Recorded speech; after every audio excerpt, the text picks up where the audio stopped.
राधे राधे दोस्तों, जय श्री कृष्णा। कैसे हो आप सभी? आशा करते हैं आप सभी बहुत अच्छे होंगे। दोस्तों, आज की इस वीडियो में हम सोमवार व्रत कथा सुनने वाले हैं। भगवान शिव को समर्पित है सोमवार का दिन। इस दिन भगवान शिव की कथा सुनी जाती है। कथा सुनने से पहले आप हाथ में चावल और फूल आवश्यक ले लें। अब हम व्रत कथा यानी कि श्रवण करने वाले हैं। तो बोलिए भगवान शंकर माता पार्वती की जय। सोमवार की व्रत कथा। सोमवार का दिन भगवान शंकर जी को समर्पित होता है। बाबा भोलेनाथ के आशीर्वाद के लिए आप सभी सोमवार व्रत कर सकते हो। तो शिव व्रत कथा को पढ़कर या सुनकर इस उपवास को आप पूरा करें। तो बोलिए हर हर महादेव, शंकर भगवान की जय। एक समय की बात थी कि किसी नगर में एक साहूकार रहता था। उसके घर में धन की कोई कमी नहीं थी, लेकिन उसकी कोई संतान नहीं थी। इस कारण वह बहुत ही दुखी था।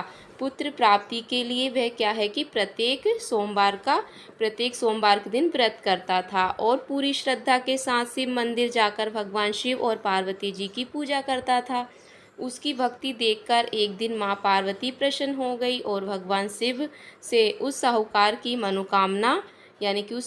की मनोकामना पूर्ण करने का आग्रह किया। पार्वती जी की इच्छा सुनकर भगवान शिव ने कहा कि हे पार्वती, इस संसार में हर प्राणी को उसके कर्मों का फल मिलता है और जिसके भाग में जो हो उसे भोगना ही पड़ता है। लेकिन पार्वती जी ने साहूकार की शक्ति का मान रखने के लिए उसकी मनोकामना पूर्ण करने की इच्छा जताई। माता पार्वती के आग्रह पर शिव जी ने साहूकार को पुत्र प्राप्ति का वरदान दिया, लेकिन साथ ही यह भी कहा कि उसके बालक की आयु केवल 12 वर्ष की होगी। माता पार्वती और भगवान शिव की बात को सुनकर साहूकार सुन रहा था। उसे ना तो इस बात की खुशी थी कि और ना ही दुख था कि पहले की भांति शिव जी की पूजा करता रहूं। कुछ समय बाद साहूकार के घर में एक पुत्र का जन्म हुआ। जब वह बालक 11 वर्ष का हुआ तो उसके यानी कि काशी भेज दिया उसे पढ़ने के लिए। साहूकार ने पुत्र के मामा को बुलाया, उसे बहुत सारा धन दिया और कहा कि तुम इस बालक के साथ काशी विद्या प्राप्ति के लिए जाओ और मार्ग में यज्ञ कराना, यहाँ भी यज्ञ कराओ। वह ब्राह्मण को भोजन कराते हुए यानी कि दक्षिणा देना जरूर। दोनों मामा भांजे इसी तरह यज्ञ कराते हुए ब्राह्मणों को दान दक्षिणा देते हुए काशी की ओर चल पड़े। रात में एक नगर पड़ा जहाँ नगर में राजा की कन्या का विवाह था, लेकिन जिस राजकुमार से का विवाह होने वाला था वह एक आँख से यानी कि अंधा था, यानी कि काणा था। राजकुमार के पिता ने अपने पुत्र के काणा होने की बात को छुपाने के लिए एक चाल सोची कि साहूकार के पुत्र को देखकर उसके मन में एक विचार आया कि उसने सोचा क्यों ना इस लड़के को दूल्हा बना दूं, राजकुमारी से यानी कि विवाह करा दूं। रात को रुके थे वहीं पर राजकुमार। तो विवाह के बाद इसको धन देकर विदा कर दूंगा और राजकुमारी को अपने नगर ले जाऊंगा। लड़के को दूल्हे के वस्त्र पहनाकर राजकुमारी से विवाह कर दिया गया, लेकिन साहूकार का पुत्र ईमानदार था। उसे ये बात न्याय संगत यानी कि नहीं लगी। उसे न्याय संगत ये बात बिल्कुल भी नहीं लगी। उसके अवसर पाकर राजकुमारी की यानी कि चुंदरी में पल्ले पर लिखा कि तुम्हारा विवाह तो मेरे साथ हुआ है, लेकिन जिस राजकुमार के संग तुम्हारे ने भेजा जा रहा है वह एक आँख से अंधा है यानी कि काणा है। मैं तो काशी में पढ़ने जा रहा हूँ। जब राजकुमारी ने चुंदरी पर लिखी हुई बात को देखा तो उसने अपने माता पिता को ये बात बताई। राजा ने अपनी पुत्री को विदा नहीं किया, जिससे बारात वापस चली गई। दूसरी ओर साहूकार का लड़का और उसका मामा काशी पहुँचे। वहाँ पर जाकर उन्होंने यज्ञ किया। जिस दिन लड़के की आयु यानी कि 12 वर्ष हुई उसी दिन यज्ञ रखा था। लड़के ने अपने मामा से कहा कि मेरी तबीयत कुछ ठीक नहीं है। मामा ने कहा कि तुम अंदर जाकर सो जाओ। शिव जी के वरदान अनुसार कुछ ही देर में उस बालक के प्राण निकल गए।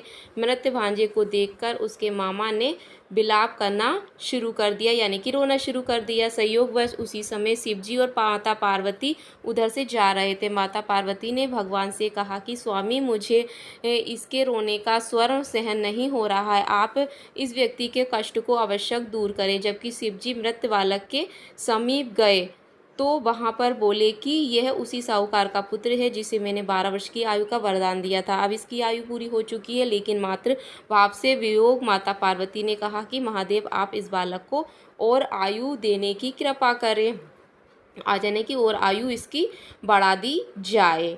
तो अन्यथा इसके वियोग से इसके माता पिता भी तड़प रहेंगे, मर जाएंगे तड़प तड़प कर। माता पार्वती के आग्रह पर भगवान शिव ने उस लड़के को जीवित होने का वरदान दिया। शिव जी की कृपा से यानी कि वह लड़का फिर से जीवित हो गया। जो कि 12 वर्ष की आयु दी थी उसकी आयु बढ़ गई और महल में जाकर उसकी खातिरदारी की, अपनी पुत्री को विदा किया। इधर साहूकार और उसकी यानी कि पत्नी भूखे प्यासे रहकर बेटी की प्रतीक्षा कर रहे थे। उन्होंने प्रण कर रखा था कि यदि उनके अपने बेटे की मृत्यु का समाचार मिला तो वह भी यानी कि प्राण त्याग देंगे, परंतु अपने बेटे के जीवित होने का समाचार पाकर वे बहुत प्रसन्न हुए। उसी रात भगवान शिव ने व्यापारी के स्वर में आकर कहा कि हे श्रेष्ठी, मैंने तेरे सोमवार के व्रत करने और व्रत कथा सुनने से प्रसन्न होकर तेरे पुत्र को यानी कि लंबी आयु प्रदान कर दी है। पुत्र की लंबी आयु जानकर साहूकार बहुत प्रसन्न हुआ। शिव भक्त होने तथा सोमवार का व्रत करने से साहूकार की सभी मनोकामना पूर्ण हो गई। इस प्रकार जो कोई भी सोमवार का व्रत करता है या कथा का श्रवण करता है तो उसकी सभी मनोकामनाएं पूर्ण हो जाती हैं और वह उसके सभी दुख भी दूर हो जाते हैं, समस्त मनोकामना पूर्ण होती है। इस प्रकार से ये सोमवार का व्रत कथा पूर्ण होती है। माता पार्वती जय शिव शंकर बोले नाथ की जय बोलिएगा। अब इसके बाद आप आरती कर सकते हो और आपने जो हाथ में चावल और फूल लिए थे भगवान की प्रतिमा या भगवान की आपने जो भी प्रतिमा स्थापित की थी भगवान की तस्वीर के साथ, उन्हें समर्पित कर सकते हो। भगवान शिव की आरती करें तो यानी कि सोमवार का व्रत करने से हमारे अनेकों कष्ट दूर होते हैं और पुत्र हो या यानी कि पुत्री सभी की लंबी आयु होती है। तो इस तरह सोमवार का व्रत करने से हमारे सभी संकट दूर हो जाते हैं, घर में आई हुई विपदा भी यानी कि दूर हो जाती है। तो सोमवार का व्रत तो बहुत शुभ होता है, भगवान शिव को समर्पित है। तो दोस्तों वीडियो कैसी लगी, थोड़ी सी भी अच्छी लगी हो तो चैनल को सब्सक्राइब जरूर करिएगा और भगवान शिव की कथा आवश्यक सुने, व्रत ना करें। तो फिर किसी नेक्स्ट वीडियो में मिलेंगे, तब तक के लिए राधे राधे, जय श्री कृष्णा।